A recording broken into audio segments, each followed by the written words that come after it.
Hello everyone, my name is Aftab Khan और मैं आज आपके सामने फिर से लेकर के आया हूँ linear equation of two variables का लेक्चर नंबर 18, जहाँ पर आज हम डिस्कस करने वाले हैं linear equation of two variable से रिलेटेड एक और मोस्ट इम्पॉर्टेंट क्वेश्चन। उस क्वेश्चन को हम कॉन्सेप्ट का डिटेल एक्सप्लेनेशन और क्वेश्चन का कंप्लीटली सॉल्यूशन जो है देखने वाले हैं। कॉन्सेप्ट, डिटेल एक्सप्लेनेशन और क्वेश्चन का कंप्लीटली सॉल्यूशन। ये मेरा ब्रीफ इंट्रोडक्शन है। आफ्ताब खान मेरा नाम है। बीएससी मैंने पीसीएम के अंदर कर रखा है, एमएससी में मैथमेटिक्स के अंदर हूँ और आईआईटी एग्जाम को मैं क्वालिफाई कर लिया है। तो चलिए गाइस देखते हैं क्वेश्चन को सॉल्व करने से पहले एक मोटिवेशन कोटेशन कि आज का मोटिवेशन कोटेशन जो है वो क्या है। आज का मोटिवेशन कोटेशन है गाइस, रिजल्ट पे ध्यान देकर काम करोगे तो काम नहीं बनेगा, तो ध्यान अपने उस छोटे छोटे कदमों पर दो जो आप रोज उस रिजल्ट को पाने के लिए लेते हो। यही चीज आपको आपके रिजल्ट तक लेके जाएंगी। गाइस रिजल्ट पर हमें ध्यान नहीं देना है कि हमारा जो मेन जो गोल है उस पर हमें ध्यान नहीं दे, यानी कि हमें एक गोल डिसाइड करना है और उस गोल को जो है सब गोल्स के अंदर डिवाइड करना है, यानी छोटे छोटे पार्ट्स के अंदर डिवाइड करना है। उस छोटे छोटे पार्ट्स को जो है आप पूरा करते जाइए, आप बड़े गोल को एक दिन अचीव कर लोगे। आज का मोटिवेशन यही है, यानी एकदम बड़ा नहीं सोचे, बड़ा सोचे लेकिन उसको छोटे छोटे पार्ट्स के अंदर डिवाइड करें, फिर उसको पूरा करने का प्रयास करें। उन छोटे छोटे पार्ट्स को अगर आप पूरा करेंगे तो आप एक दिन बड़े गोल को भी पूरा कर लेंगे। तो आज का मोटिवेशन यही है, इस बात को हमेशा ध्यान रखें और इसको अपनी लाइफ के अंदर इम्प्लीमेंट करने का प्रयास करें और आप अपने गोल के तरफ जरूर पहुंच जाएंगे। तो चलिए गाइस आज का क्वेश्चन क्या है देख। आज का क्वेश्चन है make a graphical representation of the following linear equation. हमारे पास ये दो simultaneous linear equation of two variable दे रखी हैं, इसका हमें ग्राफिकल रिप्रेजेंटेशन करना है। क्या इक्वेशन है हमारे पास इक्वेशन है 3x plus 2y minus 11 is equal to 0 और दूसरी इक्वेशन है हमारे पास 2x minus 3y plus 10 is equal to 0। ये दो हमारे पास linear equation of two variable दे रखी है। टू वेरिएबल क्यों कह रहे हैं? क्योंकि यहाँ पर दो वेरिएबल यूज हो रहे हैं x एंड y। ओके, तो ये हमारे पास linear equation of two variable है। तो चलिए इसका ग्राफिकल रिप्रेजेंटेशन देखते हैं और हम देखते हैं क्या इसके सॉल्यूशन एग्जिस्ट करते हैं या नहीं करते हैं। आइए देखते हैं गाइस, बहुत ही इंटरेस्टिंग क्वेश्चन है। स्टेप बाय स्टेप इसको सॉल्व करने का प्रयास करते हैं, देखते हैं इसका सॉल्यूशन। सॉल्यूशन क्या है गाइस? स्टेप फर्स्ट में हमें क्या करना है गाइस, इस ग्राफिकल मेथड के एल्गोरिथम जब हमने पढ़ी थी तो हमने इसके सारे के सारे स्टेप को डिस्कस किया था। तो अगर गाइस आपने हमारे ग्राफिकल मेथड के एल्गोरिथम वाला अगर लेक्चर नहीं देखा है तो पहले जाइए उसको देख लीजिए। उसके बाद ये क्वेश्चन आपको काफी इजी वे के अंदर समझ में आने वाला है। हालांकि मैं स्टेप जो है यहाँ पर भी डिस्कस करूंगा, लेकिन वो देख लेंगे तो आपके लिए ये क्वेश्चन को समझना काफी आसान हो जाएगा। तो स्टेप फर्स्ट हमने क्या डिस्कस किया था गाइस? स्टेप फर्स्ट में हमने डिस्कस किया था कि स्टेप फर्स्ट में हम क्या करेंगे। First of all we convert given simultaneous linear equation of two variable in standard form. सबसे पहले हमारे पास जो given linear equation of two variable हैं उसको हम स्टैंडर्ड फॉर्म के अंदर क्या करेंगे, कन्वर्ट करेंगे। तो गाइस स्टैंडर्ड फॉर्म क्या होती है? स्टैंडर्ड फॉर्म होती है हमारे पास ax plus by plus c is equal to 0। ये हमारे पास स्टैंडर्ड फॉर्म होती है। तो गाइस आज का फायदा ये है कि हमारे पास जो given linear equation of two variable जो है वो स्टैंडर्ड फॉर्म के अंदर ही गिवन है। स्टैंडर्ड फॉर्म का मतलब ये है कि राइट हैंड साइड के अंदर हमें ऑलवेज हमेशा क्या होना चाहिए, 0 होना चाहिए। तो हमने यहाँ पर 0 ले आए। ओके, तो ये हमारे पास दोनों linear equation of two variable जो है स्टैंडर्ड फॉर्म के अंदर ही गिवन थी और हमने यहाँ पर इसको एज इट इज लिख दिया है। तो ये हमारे पास स्टैंडर्ड फॉर्म हो गई। उसका सेकेंड स्टेप क्या है गाइज? सेकेंड स्टेप है गाइज हमारे पास now we will separate variable and then form table. ठीक है, अब हम क्या करेंगे, एक एक one by one linear equation of two variable को लेंगे और उसके बाद वेरिएबल को सेपरेट करेंगे और उसके बाद टेबल का फॉर्मेशन करेंगे। कैसे करेंगे आइए देखते हैं। First linear equation of two variables हमारे पास क्या है गाइस, हमने पहले ली 3x plus 2y minus 11 is equal to 0। Okay, उसके बाद अब हम क्या करेंगे, क्या करने वाले हैं, वेरिएबल को सेपरेट करने वाले हैं। वेरिएबल को सेपरेट कैसे किया जाता है? मैं उसको प्रीफर करता हूं जिसका वेरिएबल जो है, जिसके वेरिएबल का कोफिशिएंट क्या होता है, थोड़ा सा छोटा होता है। ओके, तो 2 जो है 3 से छोटा है तो मैं यहाँ पर इसको सेपरेट करूंगा। तो 2y को मैंने लेफ्ट हैंड साइड के अंदर रखा और 11 एंड 3x को मैंने राइट हैंड साइड के अंदर ट्रांसफर किया।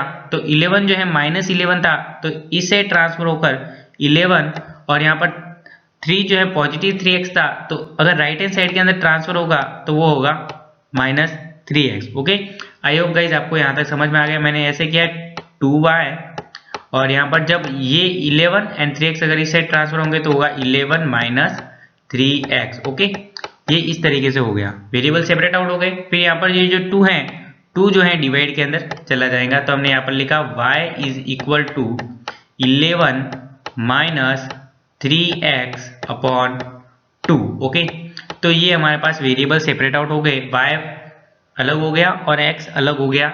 ये तरीका होता है वेरिएबल को सेपरेट आउट करने का। अब हम यहाँ पे क्या करने वाले हैं, टेबल का फॉर्मेशन करने वाले हैं, जो कि हमारे ग्राफ को ड्रॉ करने के लिए हेल्प करेंगे अपन को। ओके, तो गाइस देखते हैं टेबल का फॉर्मेशन हम कैसे करते हैं। यहाँ पर हम सबसे पहले पुट करते हैं x इक्वल टू 1। क्या पुट करते हैं, x इक्वल टू 1। तो जैसे गाइस इसके अंदर हम x इक्वल टू 1 रखेंगे तो क्या होगा, वी गेट, हमें क्या मिलता है गाइस, हमें मिलता है y is equal to 11 minus 3 upon 2। यानी कि जैसे x की जगह 1 रखेंगे तो 1 जब 3 से मल्टीप्लाई होगा तो 3, तो 11 माइनस 3 हो जाएगा। तो जैसे गाइस 11 में से अगर हम 3 को माइनस करेंगे तो हमारे पास आउटपुट में 8 आ जाएगा, और 8 अपॉन 2 जब 8 में 2 का डिवाइड करेंगे तो फाइनली हमारे पास क्या आ जाएगा, 4 आ जाएगा। यानी कि जैसे हमने x की जगह अगर 1 लिखा है तो y हमारे पास क्या आ रहा है, 4 आ रहा है। तो एक ऑर्डर पेयर की फॉर्म में सॉल्यूशन हमारे पास क्या आ गया, 1 एंड 4। यानी कि x की जगह जब हम 1 रखते हैं तो y की वैल्यू जो है वो 4 आती है। ओके, तो इस ऑर्डर पेयर का हमें ध्यान रखना है। उसके बाद हम लिखते हैं put x equal to 3, then we get, अगर हम x की वैल्यू 3 रखते हैं तो हमें क्या मिलता है गाइस, जैसे हम x की जगह, यानी यहाँ पर x है, ये रहा x। ओके, इसकी जगह हम 3 रखते हैं तो यहाँ पर मैंने 3 रखा। गाइस मैंने 2 क्यों नहीं रखा, क्योंकि जैसे ही अगर मैं 2 रखता गाइस तो यहाँ पर हो जाता 6। ओके, जैसे मैं 2 रखता, यहाँ पर समझने का जरूरत है थोड़ा सा। जैसे मैं 2 रखता गाइस तो 11 माइनस 3 मल्टीप्लाई 2 अपॉन 2। ठीक है, तो यहाँ पर क्या हो जाता गाइस, यहाँ पर हो जाता 11 माइनस 6 अपॉन 2, यानी कि ये हो जाता गाइस 5 अपॉन 2, यानी कि ये हो जाता गाइस अपने पास 2.5। ओके, क्या होता है 2.5। लेकिन गाइस हमें डेसिमल की वैल्यू को कंसीडर नहीं करना है, क्योंकि जैसे अगर हम डेसिमल की वैल्यू को कंसीडर करते हैं तो ग्राफ ड्रॉ करने में थोड़ा सा प्रॉब्लम आती है। ओके, इसलिए हमें डेसिमल की वैल्यू को कंसीडर नहीं करना है। इसलिए मैंने यहाँ पर 2 को कंसीडर न करके, 2 को न लेकर के 3 को लिया है, ताकि ग्राफ आसानी से ड्रॉ हो जाए अगर हमारे पास इंटीजर की वैल्यू आती है। तो जैसे x की जगह 3 रखेंगे तो यहाँ पर जैसे मैंने 3 रखा x की जगह तो यहाँ पर हो गया 11 माइनस 9, और जैसे 11 में से 9 को सब्ट्रैक्ट करेंगे तो हमारे पास 2 आ जाएगा, और 2 अपॉन 2 जो है वो 1 आता है। ओके, तो जैसे x की जगह 3 रखते हैं तो y की वैल्यू जो है हमारे पास क्या आ जाती है, 1 आ जाती है। तो गाइस हमने यहाँ पर देखा कि x की जगह 1 रखने पर y की जगह 4 आ गया, और x की जगह 3 रखने पर y की जगह 1 आ गया। तो ये हमारे पास जो first linear equation of 2 variables हैं उसकी टेबल हमने देख ली यहाँ पर। ठीक है गाइज, आई होप गाइज आपको यहाँ तक समझ में आ गया होगा। अब हम देखते हैं यहाँ पे क्या है guys, second linear equation of 2 variable को लेते हैं अपन, और second linear equation of 2 variable हमारे पास क्या है guys, 2x minus 3y plus 10 is equal to 0। ये हमारे पास second linear equation of 2 variable है। यहाँ पर भी हम वेरिएबल को सेपरेट आउट करेंगे तो हम उसको प्रेफर करते हैं जिसके वेरिएबल का कोफिशिएंट क्या होता है, छोटा होता है। तो 2x को मैंने लेफ्ट हैंड साइड के अंदर रखा, इसको मैंने जो है राइट हैंड, इस पूरी टर्म को राइट हैंड साइड के अंदर ट्रांसफर किया। तो जैसे मैं राइट हैंड साइड के अंदर ट्रांसफर करता हूँ तो यहाँ पर नेगेटिव साइन पॉजिटिव हो जाता है, और यहाँ का जो पॉजिटिव साइन जो है वो यहाँ पर नेगेटिव हो जाता है। ठीक है, इस प्रकार से ट्रांसफर हो गया। फिर ये 2 जो है इसके डिवाइड के अंदर चला गया, तो यहाँ पर हो गया हमारे पास x is equal to 3y minus 10 upon 2। Okay, तो ये हमारे पास हो गया।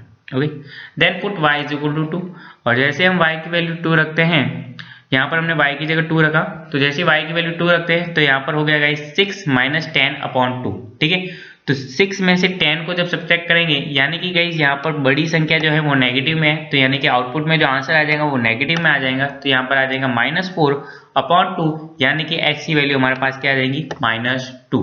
आई होप गाइस यहाँ तक आपको समझ में आ गया होगा। तो जैसे ही गाइस हम y की जगह 2 रखते हैं तो x हमारे पास कौन सी वैल्यू लेता है, -2 वाली वैल्यू लेता है। तो इस वैल्यू को हमें ध्यान रखना है। उसके बाद हम पुट करते हैं y की जगह 4। अब गाइज मैंने y की जगह 3 क्यों नहीं रखा, y की जगह मैंने 3 इसलिए नहीं रखा क्योंकि जैसे ही गाइज अगर मैं y की जगह 3 रखता, यहाँ पर थोड़ा समझने का जरूरत है। जैसे ही मैं अगर y की जगह 3 रखता तो यहाँ पर हो जाता गाइज, क्या हो जाता, y की जगह जैसे मैं 3 रखता तो यहाँ पर हो जाता 9 माइनस 10/2 हो जाता। ओके, थोड़ा सा आप कैलकुलेट करके देखिएगा, ये हो जाता -1/2, यानी कि यहाँ पर हमारे पास आ जाता -0.5। लेकिन गाइज हम अपनी सुविधा के लिए डेसिमल की वैल्यू को कंसिडर नहीं करते हैं। ओके, तो यहाँ पर हम y की जगह जो है 3 कंसिडर नहीं करेंगे, इसलिए मैंने y की जगह 4 लिखा है।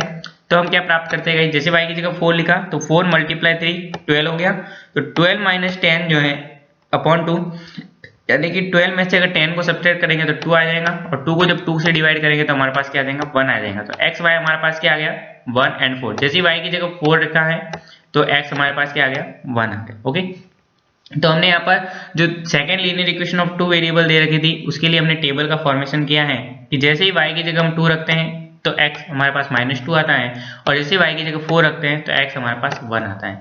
और ये हमारे पास जो first linear equation of 2 variable थी उसकी जो टेबल है वो हमारे पास है कि जब x की जगह हम 1 रखते हैं तो y की जगह 4 आता है, और जब x की जगह 3 रखें तो y की वैल्यू जो है वो हमारे पास 1 आ गई।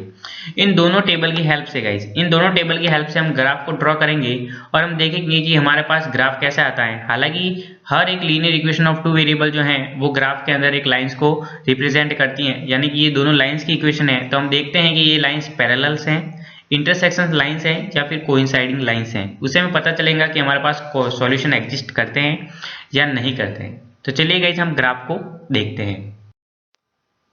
तो ये गाइस हमारे पास ग्राफ है जो कि हम यहाँ पर देख रहे हैं।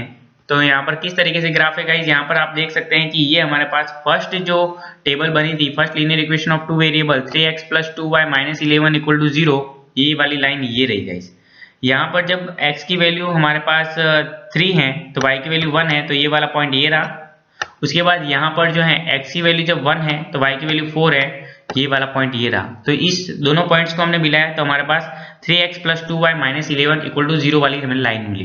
फिर यहाँ पर जो दूसरी हमारे पास है लीनियर इक्वेशन ऑफ 2 वेरिएबल्स की टेबल, तो हमारे पास x की वैल्यू जब -2 थी तो y की वैल्यू 2 थी, तो ये पॉइंट ये रहा। और उसके बाद दूसरा जो पॉइंट है x की वैल्यू जब 1 थी तो y की वैल्यू 4 थी, तो ये पॉइंट ये रहा। ये दोनों कॉमन पॉइंट है गाइस, दोनों लाइंस के लिए 1 4 जो है कॉमन पॉइंट है। फिर हमने इसको मिलाया तो यहाँ पर एक दोनों लाइंस जो है इंटरसेक्ट कर गई यहाँ पर इस पॉइंट पर। ओके, तो इस पॉइंट पर अगर दोनों लाइन इंटरसेक्ट कर गई तो ये हमारे पास क्या हो गया, इसका सॉल्यूशन हो गया गाइस। इसका क्या हो गया, सॉल्यूशन हो गया। यानी कि ये दोनों लाइंस क्या है, इंटरसेक्शन लाइंस है गाइस। क्या है, इंटरसेक्शन लाइंस, यानी कि इसका यूनिक सॉल्यूशन जो है हमारे पास क्या कर गया, एग्जिस्ट कर गया। एक सॉल्यूशन एग्जिस्ट कर गया और वो सॉल्यूशन क्या है, 1 और 4। ओके, 1 और 4 जो है इसका सॉल्यूशन है। इसका मतलब ये दोनों लाइंस क्या है, इंटरसेक्शन लाइंस है। और गाइस मैंने आपको बताया था कि अगर कोई भी लाइंस अगर इंटरसेक्शन होती है तो उसका यूनिक सॉल्यूशन जो है वो एग्जिस्ट करता है। तो कंक्लूजन क्या निकला है गाइस, यहाँ पर कंक्लूजन लिखा हुआ है कि 3x + 2y - 11 = 0 and 2x - 3y + 10 = 0 are intersection lines. यानी कि ये दोनों लाइंस क्या है, इंटरसेक्शन लाइंस है। हम कैसे कह रहे हैं ये इंटरसेक्शन लाइंस है, हम ग्राफ को ड्रॉ करके हमने ये पता लगाया है कि ये दोनों लाइंस इंटरसेक्शन लाइंस हैं, क्योंकि हमें एक ऐसा कॉमन पॉइंट मिला है जिसमें ये दोनों लाइन आपस में क्या कर गई है, एक दूसरे को इंटरसेक्ट कर रही है, यानी प्रतिच्छेद कर रही है। तो इसका मतलब अगर ये इंटरसेक्शन लाइंस हैं तो इसका मतलब यहाँ पर क्या करेगा, एक यूनिक सॉल्यूशन जो है वो एग्जिस्ट करेगा, जो हमारे पास यूनिक सॉल्यूशन है 1 और 4। Okay guys, I hope guys आपको ये पूरा का पूरा क्वेश्चन समझ में आ गया होगा। ग्राफिकल रिप्रेजेंटेशन से हम कैसे पता लगाते हैं कि कोई भी लाइन इंटरसेक्शन है, कोइंसाइडिंग है या पैरेलल है, और उसके सॉल्यूशन एग्जिस्ट करते हैं या नहीं करते हैं। तो सारे के सारे क्वेश्चन गाइज इसी प्रकार से सॉल्व किए जाएंगे। तो आप बहुत सारे क्वेश्चन की प्रैक्टिस कीजिएगा ताकि आपको इस प्रकार के क्वेश्चन में किसी भी प्रकार की कोई प्रॉब्लम नहीं हो। आई होप गाइज आपको ये सारा का सारा चीजें समझ में आ गई होगी। तो अगर गाइज आपको हमारा ये वीडियो अगर पसंद आया है तो इस वीडियो को लाइक करें, अपने दोस्तों के साथ शेयर करें, और अभी तक गाइज आपने हमारे चैनल को सब्सक्राइब नहीं किया है तो प्लीज चैनल को सब्सक्राइब करें और साथ ही साथ बेल आइकन को भी प्रेस करें, सो दैट कि आपको आगे आने वाले वीडियो की नोटिफिकेशन मिलते रहे। तो ठीक है गाइज, मिलते हैं अगली वीडियो के अंदर ऐसे ही इंटरेस्टिंग क्वेश्चन के साथ। Thank you for watching me. Like करें, कमेंट करें, सब्सक्राइब करें और शेयर करें। Thank you for watching me.